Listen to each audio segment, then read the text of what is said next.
Hello, this is my intro video on building a relationship in EDL 853. A little background on me. My name's Sean Bennett. This is my 5th year teaching. My first 3 years were at South High School in Wichita, Kansas. I was responsible for the lifetime sports classes there. The last 2 years I've been at Winfield Middle School in Winfield, Kansas. I am teaching a lot of different classes. They've kind of got me on the move a lot, but I enjoyed it. It keeps my day very busy and not so monotonous. I'm teaching 7th grade health, 7th and 8th grade power, speed, and quickness, which is an intro to weightlifting. I teach a couple hours of physical education, and I also teach a 6th grade everyday wellness class, which is a class that we've kind of created down there. We started at my first year there, so I've actually been a part of designing that curriculum, which has kind of been cool. I've coached for 11 years, 8 years as an assistant at the independent school in Wichita, 1 year as a head coach at Cheney High School, and this will be my second year as the head coach at Winfield High School.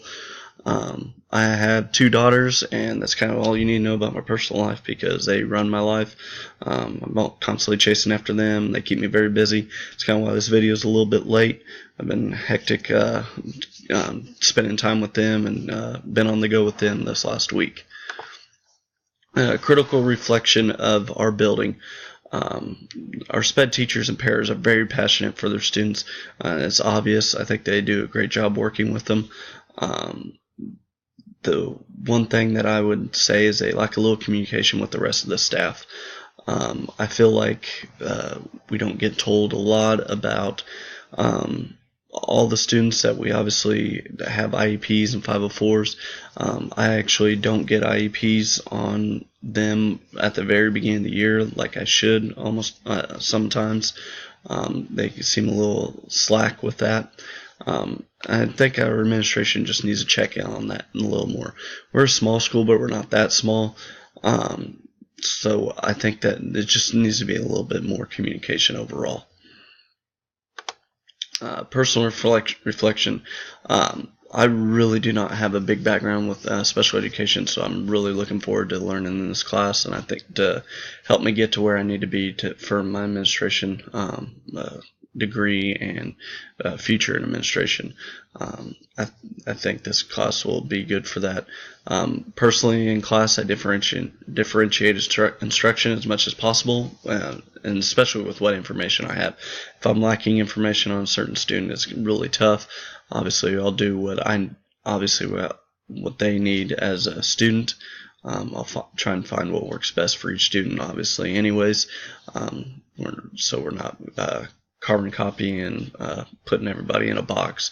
If I do have that IEP or that 504, I'll follow that plan, and then the use of pairs as I began teaching.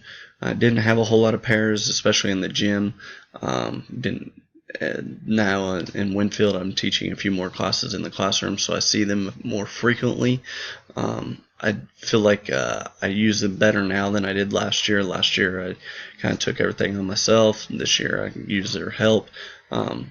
Also, just the communication with them has gotten better. I think it could increase, though. I could ask what they're good at helping with. Ask what they see with the student, and just more communication. Plan for enhancement and funding, and obviously we talk about communication. That's my big thing. I think I liked some of the ideas that I've seen from others, and actually making it proposed time for special education talk during each staff meeting. It's such a big deal, and what's the common saying? We don't want to have our name in the news. So I think it's very important that we over-communicate on this topic and make sure that everybody's on the same page. Language in IEPs can be kind of confusing. 504s can be kind of confusing. You have teachers like me that don't have a very big background in it, and we'll have a class for 5 or 6 students and with 4 pairs, so they're obviously very high need. So just the communication aspect, I think, needs to be enhanced a little bit. and that would be my proposal. Funding for time during each staff meeting wouldn't really require a whole lot. Obviously, we're already there. Taking 5 to 10 minutes from a staff meeting to really make sure everybody's on the same page wouldn't cost anything. Now, if you go and start training people more, that would cost more. But I think an initial first step of just designating time for sped talk would be a great first step. So I look forward to learning a lot in this class. Looking forward to hearing everybody else's thoughts and opinions. And good luck to the rest of you. Thanks for watching.